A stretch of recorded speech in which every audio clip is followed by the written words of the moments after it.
이스라엘의 왕정 국가는 초대 사울 왕으로부터 시작합니다. 9장부터는 새로운 장르가 열리는 그런 부분인지라 오늘 설교 말씀이 길어질지 감은 잘 못 잡겠어요. 근데 어쨌든 새로운 패턴으로 지금 들어가는 그런 단락이 됩니다. 자, 오늘은 이제 사울이 사무엘을 만나게 되는 그 직전까지의 내용인데, 이제는 당분간 오늘 이후로 사울 왕의 이야기들이 계속될 것입니다. 다른 성경도 마찬가지겠지만 늘 말씀드린 것처럼 이 사무엘서는 이스라엘의 현실 역사, 역사서기 때문에 현실적 역사들이 있잖아요. 그걸 기반으로 해서 그 현실 역사의 스토리 안에 하나님이 주시려는 메시지를 담고 있다고 했죠. 그래서 이 전체, 역사기 때문에 전체를 조망하는 맥락에서 망원경적인 시각과 함께 그 하나하나의 디테일한 부분에 심어놓은 현미경적인 메시지도 같이 다뤄야 한다고 말씀을 드렸습니다. 그렇게 하는 것이 성경이 전하는 이 말씀, 우리에게 의도하고 있는 메시지를 정확하게 붙들 수 있기 때문이죠. 그런데 이제 이런 작업이 그렇게 쉽지만은 않습니다. 성경은 소설이 아니죠. 다른 말로 지어낸 이야기가 아닙니다. 인간의 삶의 모습, 원래 있었던 그때 그 모습, 그 실존적인 면모를 아주 고스란히 보여주고 있으며 그 안에서 진리를 정직하게 바라볼 수 있도록 그렇게 주어진 하나님의 말씀입니다. 그러므로 이제 우리가 이 성경을 반복적으로 읽어보고 묵상하고 그러다 보면 우리가 갖고 있는 선입견을 기준으로 한다면 성경은 좋은 이야기, 좋은 말씀, 맞는 말씀, 단지 그렇게만 여기면 우리 생각과는 너무나도 다른 전개들이 보여질 수가 있고 혹은 생각지도 못한 반전들, 이런 게 성경에 참 많습니다. 굳이 예를 든다면 솔로몬 왕을 한번 생각해 보시기 바라요. 솔로몬 왕 어떻습니까? 좋은 왕인가요? 나쁜 왕인가요? 잘 모르겠죠. 지혜를 구하고 또 성전을 짓고 기타 등등 탁월한 모습도 있었지만 그 과정에서 백성에게 부역한 그 부역의 짐들이 너무나 과중했고 또 우상 섬기는 일을 나중에 자행했잖아요. 1000명이나 되는 여자들을 거느리고 살았던 그런 모습도 있습니다. 그래서 우리는 이런 점들이 참 애매하죠. 좋은 사람이냐 나쁜 사람이냐, 나아가서는 그럼 천국 갔냐 못 갔느냐, 그런 의구심도 들게 만듭니다. 그 솔로몬의 말년에 전도서를 통해서 고백된 그런 신앙이 없었다면 그의 그 신앙에 대한 평가가 부정적일 수밖에 없었을 것이라 생각합니다. 하여간 어떤 사람이 천국에 갔는지 안 갔는지 우리는 모릅니다. 그건 하나님만이 아시죠. 단지 우리가 아는 거는 예수를 믿는 믿음으로 천국에 간다라는 진리만을 알고 있을 뿐입니다. 그렇다면 진짜 믿었는가, 잘 믿었는가, 아니면 안 믿었는가, 혹은 믿는 척만 했는가, 기타 등등 그 진정성에 대해서는 하나님만이 아신다는 겁니다. 사실 이제 제일 안타까운 거는 하나님은 인정하지 않는데 자기가 스스로 하나님 믿고 있다고 여기는 사람들이에요. 성경 표현처럼 내가 너를 도무지 알지 못한다, 그런 말을 들은 사람은 평소에는 자기가 믿는 자라고 여겼던 사람들입니다. 왜 날 모르시나요? 주여 주여 하고 권능을 행하고 그랬는데 주여 주여 하면서 모든 신자의 노릇을 내가 다 했지만 결국은 주님의 평가에 의하면 그 예수를 믿는 게 아니었단 말이죠. 뭔가 믿긴 믿었을 거예요. 근데 그게 예수가 아니었죠. 자기가 만들어낸 예수를 믿었거나 내가 예수를 믿고 있다고 스스로 생각하고 있는 자기 자아를 믿었거나, 하여간 제일 안타까운 일이 그겁니다. 한국에서 교회 다닌다고 하는 사람들 중에 바로 이 부류가 가장 많다는 것을 명심하시기 바라요. 안타깝죠. 그러면 어떻게 판별을 할 수 있는가? 글쎄 정확하진 않습니다만 좀 간단할 수도 있어요.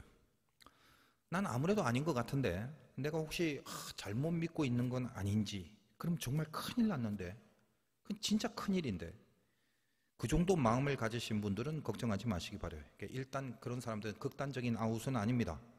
은혜의 끈이 있기 때문에 그런 감각이 생긴 거예요. 근데 정말 심각한 거는 마음의 갈등이나 걱정이나 자기 자신의 모자람으로 인해서 전혀 영적인 스트레스를 받지 않고 사는 사람들이에요. 이런 부류들 중에 주님이 모른다라고 하시는 그런 자들이 많이 나올 겁니다. 자, 어쨌든 어떤 신자의 진정성이라는 것은 성경이 자체적으로 명확하게 밝혀주는 사실에 근거하지 않고서는 우리 생각에 아무리 신앙이 좋아 보이는 성경 인물이 있다 할지라도 그 실제가 어떤지는 알 수가 없습니다. 성경에 근거하고 있다는 말은 예를 들면 모세처럼, 모세가 성경에서 변화산상에 있었던 주님과 함께 있었던 그의 천국의 모습을 보여준다든지, 아니면 삼손처럼 뭔가 약간 그 죄를 많이 저질긴 했지만 그 히브리서에 보면 믿음의 반열에 그의 이름을 분명하게 기록을 해 두었다든지, 그거는 성경이 자체적으로 어떤 인물에 대해서 구원과 천국을 보장해주는 그런 증거죠. 이제 그런 식으로 성경이 자체적으로 명확하게 밝힌 내용 말고는 실은 이제 우리가 판단할 수 있는 문제는 아니더라라는 말입니다. 왜 이런 이야기를 하느냐 하면 여러분이 성경을 읽을 때 그 성경을 바라보는 초점을 분명히 하고자 함인데, 자, 예를 들어 아까 뭐 솔로몬을 통해서 우리가 한번 생각해 본 것처럼 뭐 좋으냐 나쁘냐 이런 거요. 자, 일단 어떤 두 가지 점, 크게 두 가지 점에서 초점을 분명히 하고 성경을 묵상해야 됩니다. 첫째는 성경에서 등장하는 인물들은 메시지를 주시려는 도구에 불과하다라는 거예요. 성경은 영웅전이 아닙니다.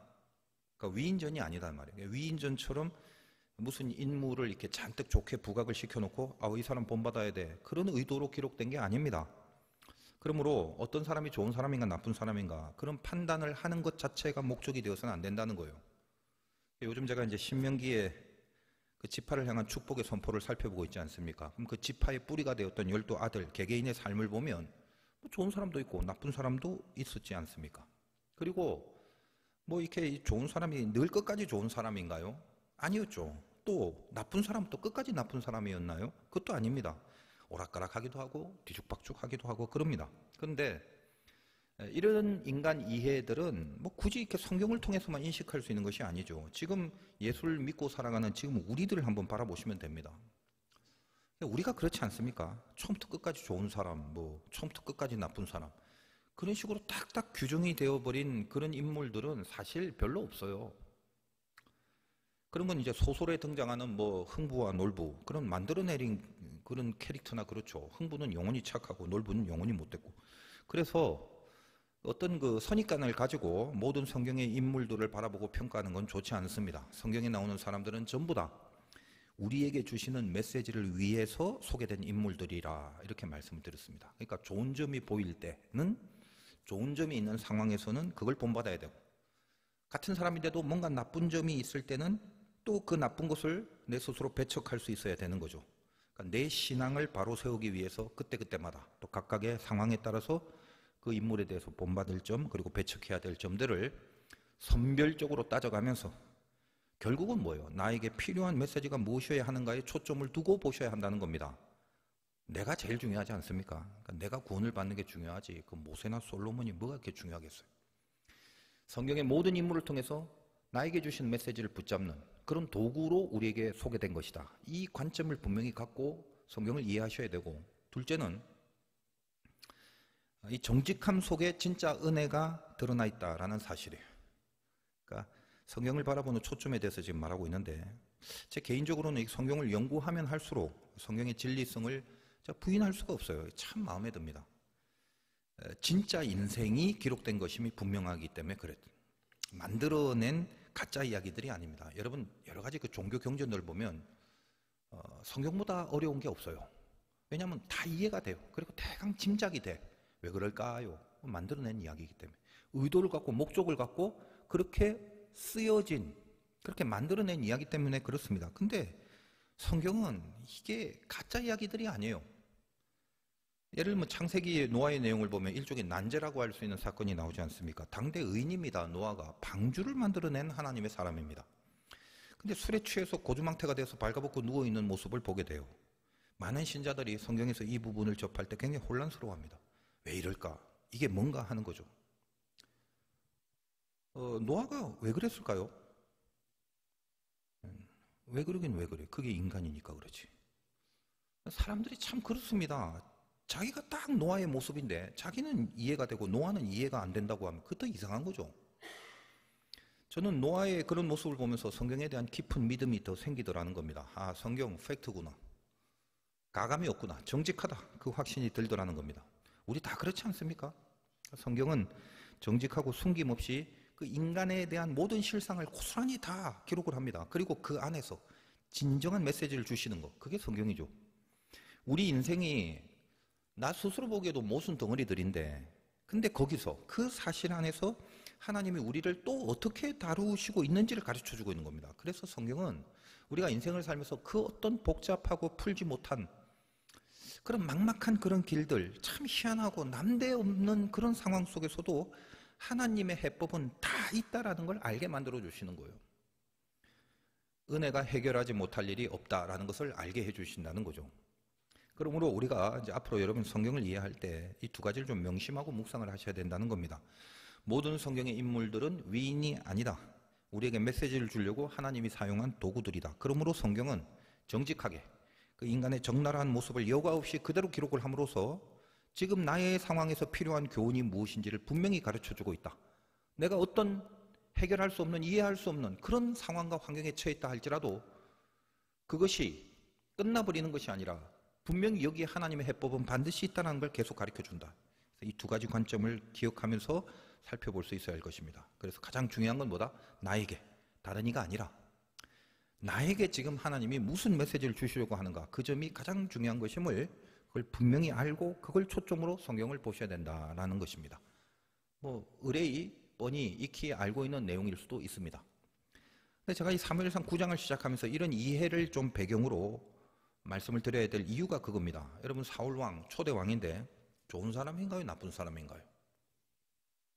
성경을 전체적으로 본다면 사울의 평가는 부정적입니다. 그러나 처음부터 끝까지 불신앙적이지는 않습니다. 또 사무엘은 어떤가요? 전반적으로는 좋은 사람이죠. 성경에 등장하는 인물 중에 처음부터 끝까지 뭔가 일관적으로 그 선한 의를 지켜갔던 몇 안 되는 사람들 중에 하나였습니다. 그러나 또 그렇다고 해서 완벽했을까? 그럴 리는 없습니다. 사람이라는 건 그냥 존재 자체가 불완전하죠. 그러니까 정도 차이는 있을지라도 늘 그 오락가락하는 갈등의 내용들이 다 있더라는 말입니다. 그래서 이런 그 모든 복잡한 이 정황들을 한눈에 다 놓고 보면 제일 좋겠지만 이게 불가능해요. 그럴 수 있는 방법이 없다 이 말이에요. 이게 소설이면 기승전결을 만들어낸 거기 때문에 딱딱 떨어지게 할 수 있는데 이게 난데없는 일들이 너무나 많아갖고 이걸 한목에 놓고 어떤 메시지를 볼 수 있는, 이거 불가능입니다. 여러분, 사울을 놓고 또 사무엘을 놓고 성경을 통해서 하시고자 하는 메시지의 그 깊이라는 건 참 깊습니다. 근데 우리는 그 깊이를 뭐 온전히 다 이해하거나 또 100% 완벽하게 그 붙잡을 수는 없죠. 제가 말씀을 준비하고 또 스스로 묵상하는 중에도 제 스스로도 이제 압니다. 아, 이 경지까지 들어가면 이건 설교의 범주를 이게 넘어서는 차원이구나. 그건 뭐랄까, 그 아주 이게 깊은 영적인 차원으로 들어가게 되는 경우가 얼마나 많은지 모릅니다. 성경은 참 기가 막힌 하나님의 말씀이기 때문에 그렇거든요. 근데 그렇다면 이걸 어떻게 대응을 해야 되나? 이제 그 고민이 늘 저희 숙제가 되어집니다. 그런 숙제 없이 살아가는 사람이 있을지 모르겠지만 그 숙제예요. 숙제는 예나 지금이나 참 부담입니다. 사람의 언어와 표현으로 이렇게 한계를 느낄 때가 많습니다. 그래서 이제 설교를 하고 나면 늘 제가 이 성경을 통해서 받은 그 은혜의 반이라도 전해야 되는데 그렇지 못한 경우가 많아서 하나님 앞에 늘 좀 죄송스럽고 또 자책감이 드는 그런 경우도 태반입니다. 자, 무슨 말인가 하면, 자, 예를 들면 예수님에 대한 메시지를 좀 붙들고 싶다면 주님의 모든 부분을 한 번에 다 이렇게 종합적으로 볼 수 있어야 하겠죠. 그래야 정확하니까. 사울을 통해서 어떤 메시지를 하나님이 주시려고 할 때나 또 사무엘을 통해서 메시지를 주시고자 하는 그런 것들도 동일합니다. 전체를 볼 수 있는 망원경, 그리고 동시에 현미경으로 정확하게 이렇게 한 번에 딱 볼 수 있다면 그게 제일 분명하겠죠. 근데 어떻게 해요? 그럴 방법이 없어요. 어떻게 전체와 부분을 한 번에 놓고 볼 수가 있겠습니까? 망원경 보고 그 다음에 또 내려놓고 현미경 가서 그걸로 보고 그래야죠. 근데 예수님은 그냥 인물이 아닙니다. 성경의 주인공이시고 성경의 주제이시고 하나님이십니다. 그래서 그 예수님에 대해서는 복음서를 4개로 기록을 하면서 그분의 신성, 인성, 왕이고 동시에 종, 인간으로 오시는 이 모든 면모를 한 번에 이렇게 비출 수가 없어서 4개의 기록을 통해서 다 볼 수 있게 하신 겁니다. 왜? 예수님은 그 존재 자체를 따르고 담고 내가 본받아야 하는 그런 분이잖아요. 그냥 위인들하고 달라요. 그분은 위인이 아니라 메시아이며 하나님이십니다. 그러니까 놓치지 않고 다 볼 수 있어야만 하는 거예요. 근데 성경의 인물들도 그렇게 여러 가지 각도에서 볼 수 있으면 좋겠습니다만 말씀드린 것처럼 성경에 등장하는 인물은 예수님 빼고 우리가 믿고 따라가야 될 그런 존재가 아니라 우리의 신앙을 위해서 필요한 메시지를 붙들게 하는 역할을 하는 존재들이라고 그랬습니다.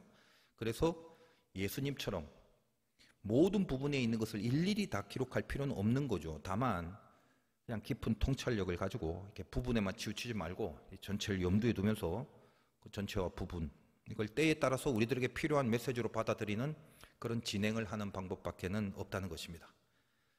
그래서 제가 지금 이런 이야기들을 어쩌면 이렇게 길게 말할 필요가 있는 내용인지 잘 모르겠습니다. 여러분은 제가 어떤 의도로 이런 얘기를 하는지도 사실 지금은 잘 감이 안 잡히실 거거든요. 곰곰이 생각해 보면 제가 이렇게 말씀을 전하면서 늘 느끼는 이 저희 부족함 또 혹은 언어적 한계에 대해서 제 변명을 좀 하고 싶은 심리가 있어서인지는 모르겠습니다. 제가 받은 이 메시지들을 전부 다 전달하기에는 제 기능과 실력이 이게 너무 딸려갖고 늘 불만이 많은데 사무엘상 이 9장 이하 10장 11장 이쪽을 계속 면밀히 묵상하시다 보면 이게 그냥 단순하게 뻔히 알고 있는 익숙한 교훈과 진리를 전하기가 이게 굉장히 힘들어져 버려요.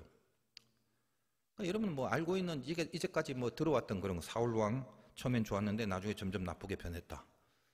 그런 평가가 이제 시중의 일반적인 평가입니다. 인간 그러면 안 된다. 처음부터 끝까지 초심을 지켜야지. 뭐 이런 거 있잖아.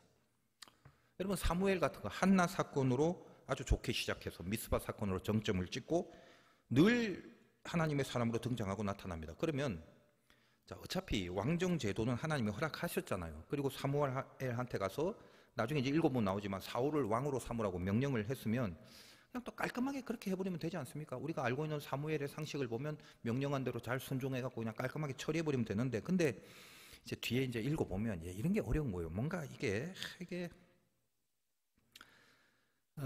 복잡한 과정들이 지속돼요. 그러니까 사무엘이 하나님의 명령을 듣고 그 명령대로 하긴 하는데 이렇게 왕으로 기름을 붓는 사건도 한 번으로 끝나지 않습니다. 뒤에 보면 세 차례에 걸쳐서 반복적으로 왕을 삼는 사울을 왕으로 삼는 의식을 치르게 돼요. 처음에는 이제 뒤에 나옵니다만 이렇게 이상하게 아주 은밀하게 몰래 이렇게 둘이만 있을 때 사황까지 저 멀리 보내고 둘이만 있을 때 기름을 붓는 장면이 나옵니다. 굳이 왜 그럴까요? 다 이유가 있겠죠. 이런 분들이 이제 차차 이 내용과 이 부분들을 다루겠지만 하나님이 사울을 왕으로 삼으라고 분명히 얘기했는데도 불구하고 그렇게 순종적인 사무엘조차도 이 일에 대해서 뭔가 이렇게 마음에 안 들고 뭐 조심스럽고 뭔가 좀 하여간 이 다른 생각을 하려고 하는 기미들이 제 눈에는 많이 보이더라라는 것입니다. 물론 하나님 편에서 살아가려는 중심만큼은 분명했지만 무엇이 하나님을 위한 일인가 여기에 대해서 하나님의 명령보다는 자기의 판단을 먼저 할 수 있었다라는 것이 보여지는 부분들이 꽤 많이 나옵니다. 그러니까 지금 이렇게 잠시 이렇게 간단한 예로 드린 말씀드린 내용들이 이렇게 성경에는 아주 여러 군데 복잡하게 막 적나라하게 그렇게 많은 부분 기록이 되어 있기 때문에 그래서 이걸 단순하게 그냥 이해를 해버리기에는 성경이 정말 말하고자 하는 진의를 이렇게 정확히 볼 수 없게 된다는 말입니다. 제가 이제 이런 얘기를 하니까 성경이 엄청나게 무슨 어려운 무슨 논문이고 무슨 학위 논문 같고 이렇게 여겨질 수도 있겠습니다만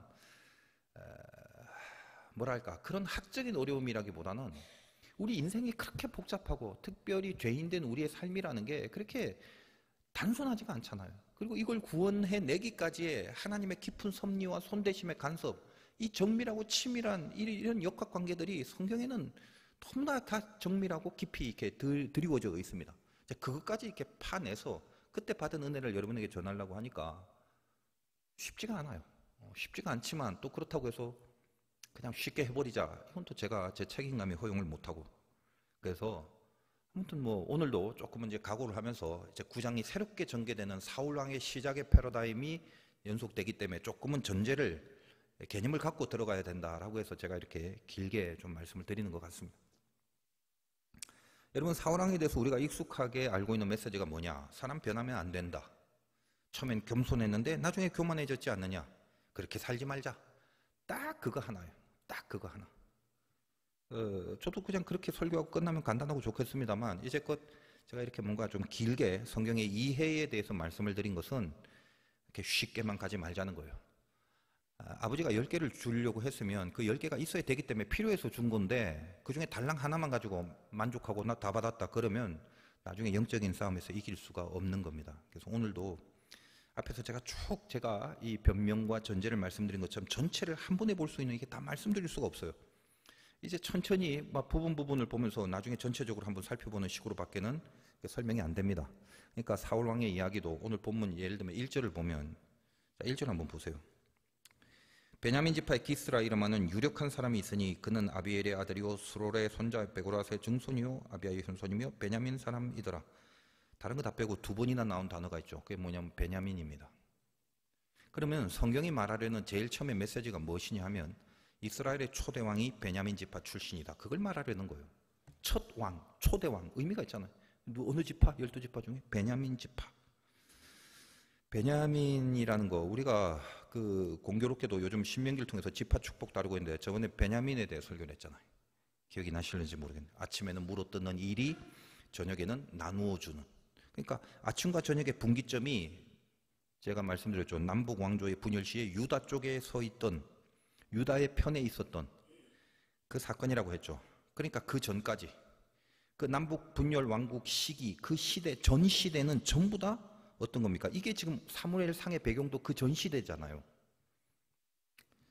그죠?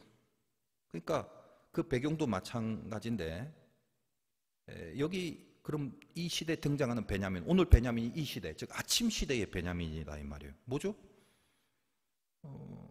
레위의 첩을 강간하고 나머지 이스라엘의 모든 지파와 전투를 벌인 호전적이고 물어뜯는 이리와 같은 그런 영성의 지파라는 말이에요. 남북 분열 왕국 전에 베냐민을 논할 때는 항상 그 정서가 깔려 있는 거다 이 말이에요. 그래서 나중에는 다른 지파에 의해서 이제 다 죽임을 당하고 달랑 숫자가 600명밖에 없는 그런 작은 지파로 전락을 하지 않습니까? 다 말씀드렸죠. 이거 신명기 주일 설교 때. 그런 지파, 다시 말하여 자격이 없는 지파. 거기서 뭐다? 이스라엘의 왕이 나왔다. 그 말을 강조하는 게 9장 1절입니다. 그러니까 이게 전체적인 맥락을 놓쳐버리면 오늘 본문의 내용조차도 오해를 할 수가 있다 이 말이에요. 봐라, 하나님 역시 약한 자를 강하게 쓰신다.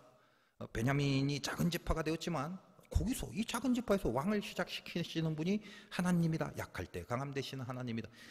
그런 식으로 하나님을 자꾸 이상하게 만들어 버리게 돼요. 막내 지파인 이 베냐민 지파에서 왕을 세움으로 뭐 막내가 왕이 되면 전체를 잘 통합시킬 수 있고 등등. 이런 근거는 어디에서 그런 얘기를 하는지 신학적으로 그런 의견들이 굉장히 많다 이 말이에요. 그러니까 웬만하면 뭐 그 나름대로의 은혜도 있다고는 보는데 깊이 있게 묵상하는 사람들에게는 좀 심하게 빗나가 버리는 해석이 되어버립니다. 물론 그 액면만 갖고는 말이 맞죠. 약한 데서 강하게 해주신 하나님 맞아요. 그건 당연합니다. 근데 지금 오늘 본문에서는 전혀 그런 의도로 메시지를 주시는 게 아니거든요. 그래서 이제 설교가 제가 참 이게 뭔가 자꾸 다른 게 많아서 이게 힘들어져요. 1절의 핵심이 뭐냐? 망원경 보고 현미경으로 들어가야 됩니다. 무슨 말이냐? 말도 안 되는 일이 벌어졌다. 그겁니다. 그러니까 이미 전체적으로 왕이 세워진 이스라엘, 그것이 이제 앞으로 어떻게 흘러갈 것인가에 대해서 이 전체를 진단하는 윤곽을 제시하는 겁니다. 우리는 성경을 다 알기 때문에 왕정 이후에 엉망이 되어버린 미래, 이 흐름을 알잖아요. 그러니까 진단이 되죠. 근데 그 앞으로 흘러갈 그 일들에 대해서 지금 말도 안 되는 일이 이것의 시작이다 이 말이에요.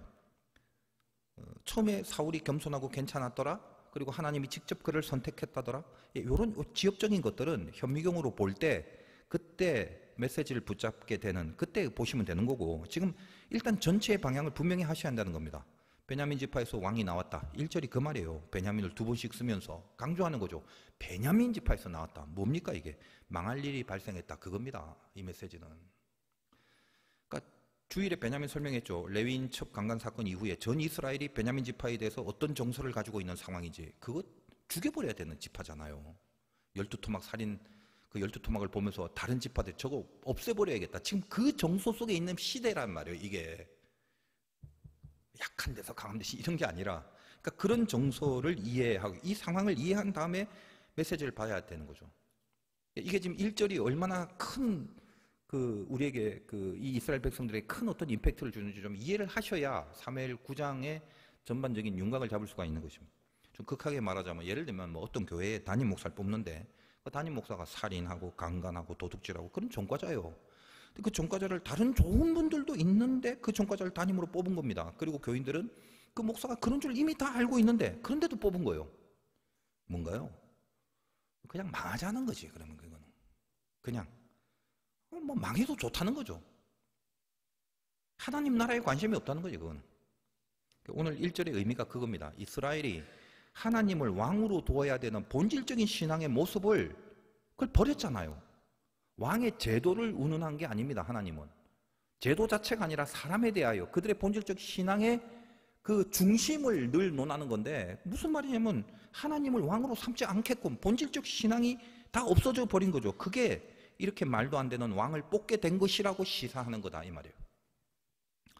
그리고 오늘 본문은 전체를 이제 염두에 두시되 또 이렇게 소개된 부분에 부분적 교훈도 중요하다고 했지 않습니까? 이런 점이 좀 어렵지만 그래도 여러분이 이해를 하면 이제 붙잡게 되는데, 여러분 사울의 좋은 점을 통해서 메시지를 받는 부분입니다. 오늘까지는 다음번까지도 연결이 될 수는 있어요. 그러니까 각 부분에서는 제가 처음에 전제로 했던 걸 잘 이해하셔야 돼요.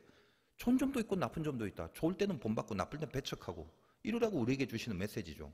사울이 궁극적으로 좋은 사람이냐 나쁜 사람이냐 이런 건 별 관심 없어요. 그 인물을 통해서 우리에게 주시는 메시지를 잘 붙잡아야 됩니다. 그래서 요 초반에는 좋은 쪽에 집중을 하시면서 받으시면 됩니다. 사울 개인에 대해서는 이 사울의 각성을 통해서 오늘 각성하는 장면이 나오는데 우리에게 또 이들 동일한 각성이 필요하다. 이 각성을 요구하는 메시지가 핵심이 됩니다.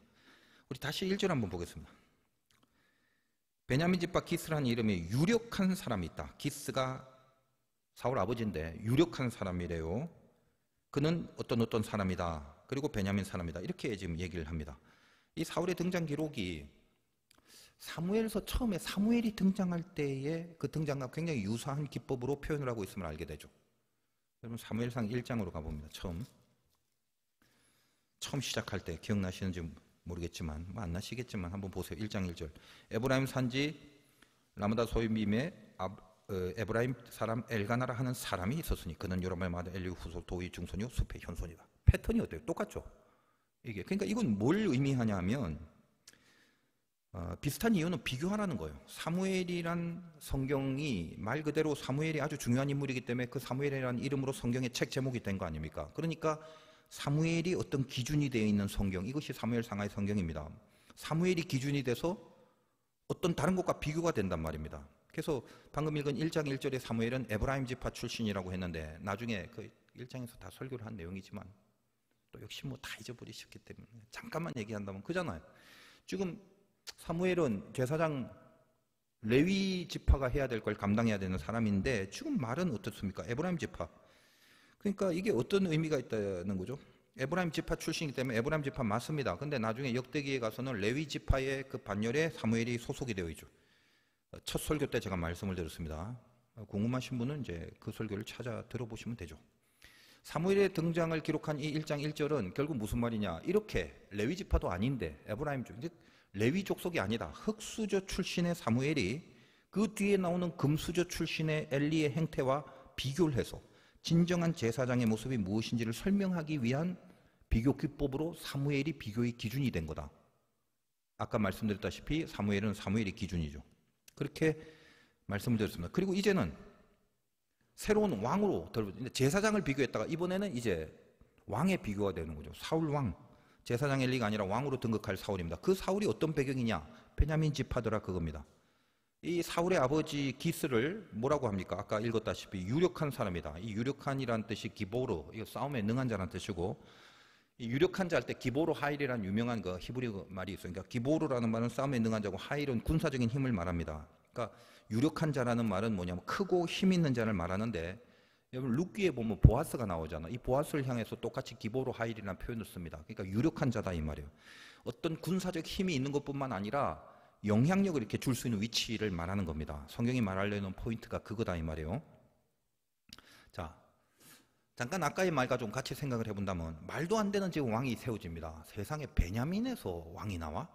그 전체적인 부정적 맥락이죠. 전체는 그 부정적 맥락 하에 그럼에도 유력한 자의 소생인 사울이 세워질 것인데, 우리가 참고로 이제 베냐민 지파가 거의 멸절하고 600명 달랑 남짓할 때 그럼에도 베냐민 지파에 남은 재산이 있잖아요. 그러니까 땅들이 그 소수의 무리들에게 할당이 되었겠죠. 원래 인원이 갖고 있는 기업이 분배가 된 거니까 땅이 있는데 사람이 많이 죽으니까 남은 사람들이 더 많은 땅을 소유하게 되는 경우도 생겼다라는 겁니다. 그래서 그 남은 자들 중에는 그나마 아무리 베냐민 지파라 할지라도 사람이 그렇죠. 그 지파라고 다 못 될 수는 없잖아요. 그 안에서 괜찮은 사람도 있을 것이고 또 재산적으로도 제법 많은 부를 가진 자들도 있을 거거든요. 그 중에 한 명이 기스라는 사람입니다. 그 기스의 아들이 사울이란 말이에요. 오늘 본문 2절 보겠습니다. 기스에게 아들이 있으니 그의 이름은 사울이요 준수한 소년이라. 이스라엘 자손 중에 그보다 더 준수한 자가 없고 키는 모든 백성보다 어깨 위만큼 더 컸더라. 이렇게 사울을 소개합니다. 준수하다는 히브리 말이 토브인데 하나님 보시기에 좋았더라라고 할 때 그 좋다가 토브죠. 그러니까 좋은 말이에요. 괜찮은 사람입니다. 더군다나 키도 큽니다. 다른 이들보다 어깨 위로 더 큰 거죠. 뭐 대략 한 185 이상은 됐을 것 같은. 여기에서 이제 두 가지 이중적 의미가 있습니다. 싸움을 잘하고 준수하고 크고 영향력 있고, 이 내용이 하나님 앞에 잘 쓰임을 받으면 좋을 건데, 근데 그 지파가 베냐민이다. 그러니까 일단은 말도 안 되는 시작이다, 그 말이죠. 하나님은 왕이라는 제도 자체를 반대한 게 아니라고 했습니다. 사람이 중요하다고 그랬어요. 그러니까 사울 왕을 하나님이 세우신 것은 분명합니다. 기대가 있었을 거예요. 그냥 우리 생각으로. 말도 안 되는 왕으로 시작을 하겠지만 선한 영향력을 끼칠 수 있는 가능성에 대해서, 여러분 베냐민에게 내린 축복처럼 아침에는 물어뜯지만 저녁에는 나누어 줄 수 있는 그 선한 영향력을 나눌 수 있는 그 축복의 내용으로 변화할 수 있는 여지를 하나님은 두신 거죠.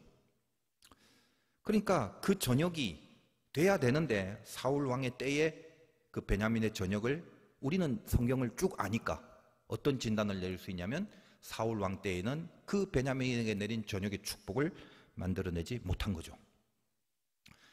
여기 키가 그 어깨 위만큼 컸더라고 할 때 컸다란 히브리어가 이제 가보아인데, 이것이 그 사무엘상 2장 3절에 보면 한나의 기도하는 표현 중에 교만한 말을 하지 말 것이요 라고 할 때 그 교만이란 단어가 같습니다. 그러니까 복선이 깔려 있는 거죠. 키가 큰 게 기골이 장대하다는 의미뿐만 아니라 요거 때문에 교만해질 가능성을 살짝 염두에 둔 그런 기록이기도 합니다. 1장 1절에 그 사무엘의 배경이 그거잖아요. 레위 지파가 아니다. 그러나 뭐죠? 그렇게 기록을 했지만 기대를 하는 거죠. 레위 지파 출신인 엘리에 비해서 정작 진짜 레위인의 그 중심과 신앙을 살게 된 겁니다. 사무엘은. 동시에 오늘 사울도 마찬가지. 베냐민 출신이라고 했지만 기대는 하는 거죠. 선한 영향력을 낮출 수 있는 그런 왕이 되기를 기대하는 겁니다. 하나님의 마음은 늘 그래요. 우리 모두에게도 마찬가지. 나의 못남이나 혹은 또 나의 어떤 잘못과 죄성들, 이것과는 다른, 그걸 근거로 한 것이 아니라 하나님이 우리들 스스로에게 갖고 있는 기대를 여전히 하고 계신다는 거예요. 그게 우리 아버지죠. 그러나 사무엘과 달리 사울은 실패하죠. 우리에게 기대하시는 하나님의 그 기대가 우리의 미래를 통해서 이루어지는 그런 은혜가 분명히 있어야 될 것인데, 그건 자기 학위에 딸려 있다는 것을 명심하셔야 됩니다.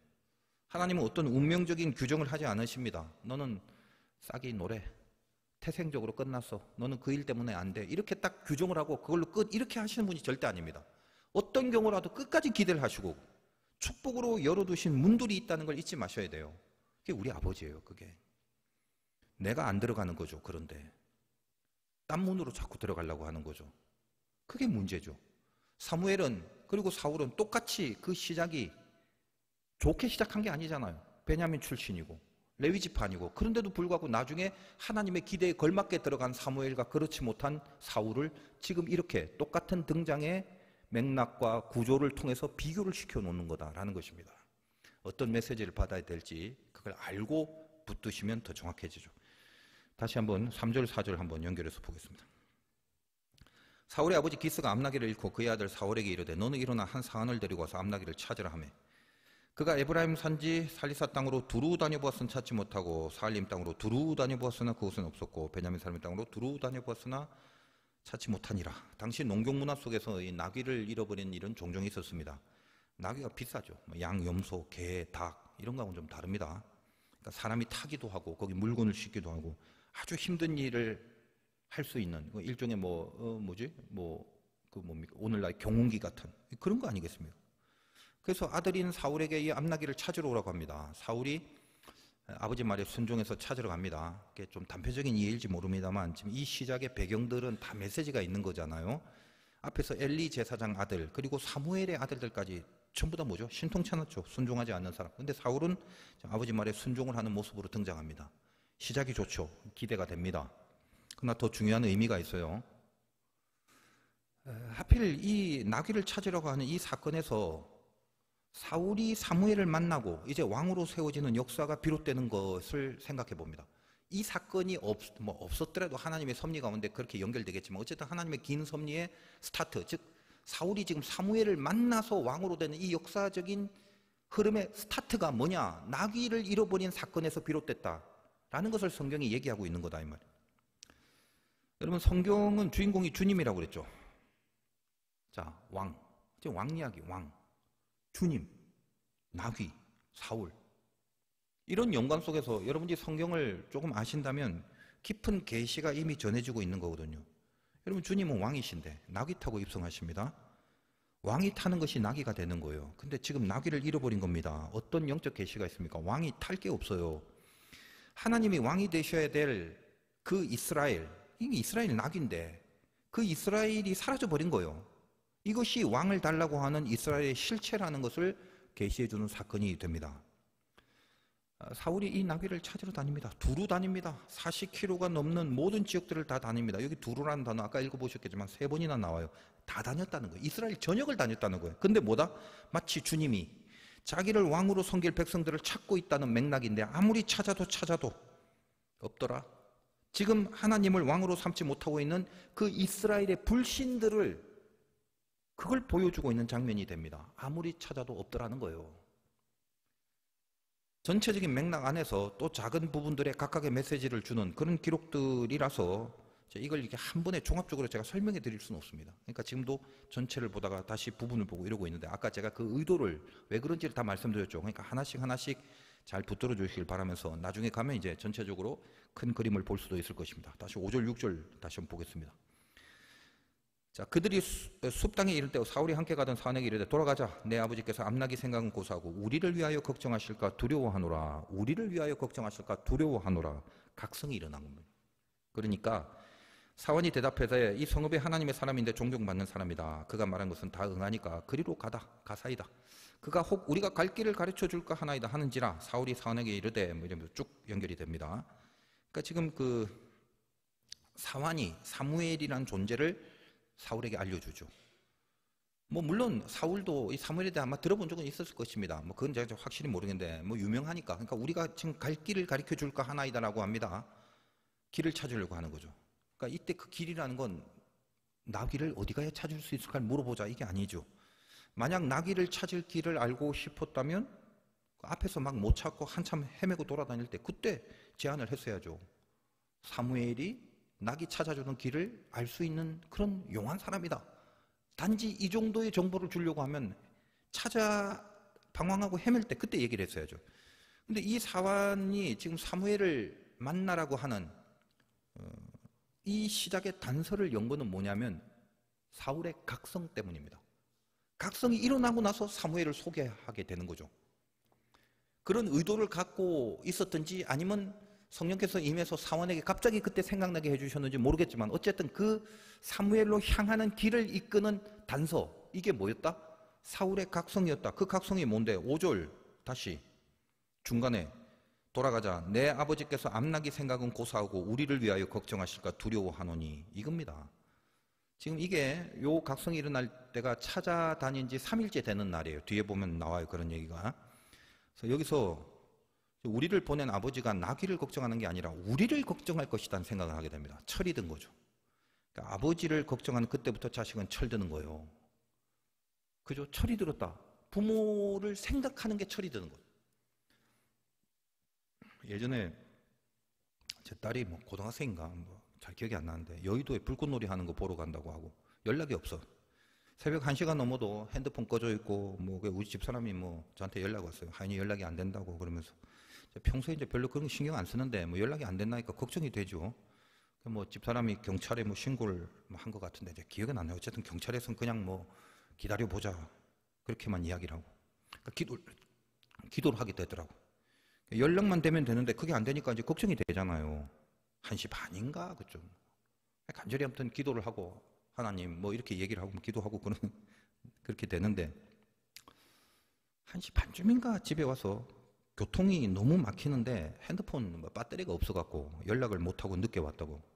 그래서 우리가 야, 이 신고라고 얼마 걱정했는지 아니냐고 하니까 그 목사 집안이 이렇게 믿음이 없었어. 그 얘기를.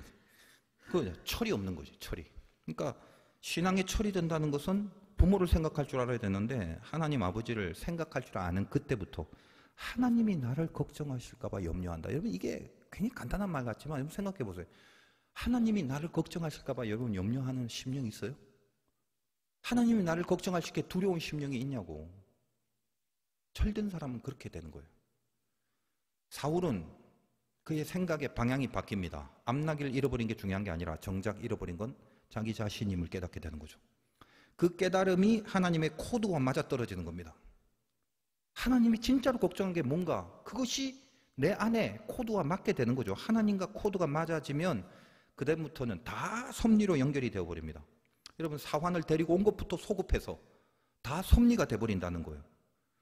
그 사환이 사무엘의 존재를 알고 있는 거, 그리고 사울에게 각성이 일어난 후에 그것이 생각나서 사무엘의 존재가 생각나서 사울로 하여금 사무엘을 만나러 가자라고 그렇게 요청을 한 거라든지, 더군다나 뒤에 읽어보면 이제 살해를 할 수 있는 돈도 없다 그랬더니 사환이 그나마 살해를 할 수 있는 돈이 있었다는 거.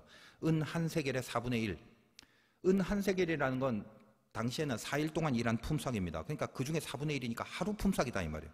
그러니까 그날 하루의 대가를 하나님의 사람에게 사례로 준비한 겁니다. 그래서 결국은 이 사무엘을 만나게 하는 인생의 문을 열게 된 거다 이 말이죠.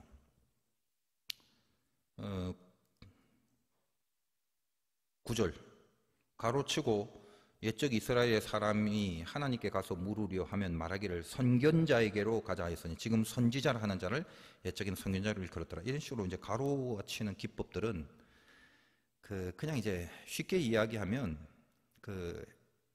다른 사본들, 성경의 사본들인데 어떤 사본이 있고 어떤 사본이 없고, 그래서 그 있는 사본의 내용을 집어넣은 부분입니다. 그냥 해설을 적은 거죠.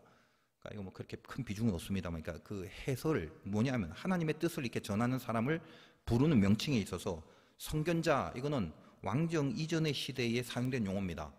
그 다음에 선지자는 왕정 이후의 시대에 사용합니다. 선견자를 히브리 말로 이렇게 보다, 선견, 본다라는 뜻을 갖고 있기 때문에 이 선견자는 노예라고 하는데, 선지자는 여러분 알다시피 히브리 말로 이제 나비라고 그러죠. 그러니까 왕정 시대를 전후로 해서 노예라고 불렀다가 나비라고 불렀던 이제 그 부분이 있다는 걸 이제 잠시 설명한 부분입니다. 자, 이제 오늘 내용은 이 사울 왕이 이제 시작되는 배경에 대한 내용이지만 실제로 전해드릴 말씀이 참 사실 많은 부분이에요. 근데 전체를 다 이렇게 짚고 넘어가야 될 내용들이 많지만 제가 다 할 수 없어서 거의 모든 걸 생략을 하고, 그런데도 이제 시간이 많이 걸리죠. 차차 조금씩 하면서 부분을 다룰 때 전체를 다시 짚어보는 그런 형태로 묵상을 할 수밖에 없다고 말씀드렸습니다. 자, 오늘은 이 사울의 각성이 여러분의 기도할 수 있는 말씀이 될 수 있도록 잘 붙들길 바라요. 이스라엘이 잃어버린 것은 뭐다? 자기 자신입니다. 하나님이 걱정하시는 것은 우리들 자신입니다. 우리가 돈이나 권세나 어떤 이익이나 뭐 환경, 인맥, 명예 등등, 우리 낙이들이죠. 내가 타서 군림할 수 있는 우리 낙이들이 내가 탈 수 있는 어떤 다른 매체들, 이게 없어졌다고 걱정하지 않으신다는 거예요. 하나님의 걱정은 너 어딨니? 너 그겁니다. 정작 잊어버린 것이 뭔지, 오늘 사울이 바로 그 각성을 하면서 나귀를 찾는 게 아니구나, 이게 잃어버린 게 아니라 나가 아버지 앞에 잃어버릴 수 있구나, 나를 잃어버린 거구나, 그 각성을 하면서 결국은 하나님의 사람인 사무엘을 만나는 길이 열리게 된 걸 기억하셔야 되는 거예요. 이게 인생입니다. 인생이, 신자의 인생. 나귀 찾으러 돌아가지 마시고 이 사울의 고백을 잘 붙드세요. 우리를 위하여 걱정하실까 두려워하노라. 이게 믿음이죠. 뭘 두려워하고 살아갑니까? 내가 타고 갈 나귀가 없어서 그래서 두렵잖아요. 다 그 두려움으로 사시죠. 그거 아니란 말이에요. 나를 걱정하실 하나님, 정작 잃어버린 것은 나 자신이라는 걸 깨닫고 하나님이 그걸 걱정하실 것을 두려워하는 사람, 얘 어디 갔어? 얘 자꾸 멀어져. 왜 여기 없어? 그 하나님이 그렇게 걱정하실 것이 내가 그게 두려운 거예요. 그 두려움을 갖고 있는 사람, 그 사람이 신자죠. 그 각성이 일어나면 그 다음부터는 하나님의 코드와 맞게 됩니다. 왜냐하면 하나님의 심정과 일치가 되면서 코드가 맞게 됩니다. 여러분, 코드라는 게 음악적 용어로는 화음인데 영적으로는 이게 섭리라고 하는 거거든요. 합력하여 만들어내는 이치를 말합니다. 그게 뭐죠? 같이 움직여지는 게 하나님과 내가. 저 피아노에 뚜껑을 열고 아무 음이나 아니면 소름을 시계 딱 때리면요, 보이진 않지만 이 기타에 있는 소름이 같이 움직입니다. 왜냐하면 솔과 솔의 코드가 맞기 때문에 이걸 화음이라고 한다 이 말이에요. 그러니까 우리 눈엔 안 보이지만 미세하게 같이 떨리면서 움직인 겁니다.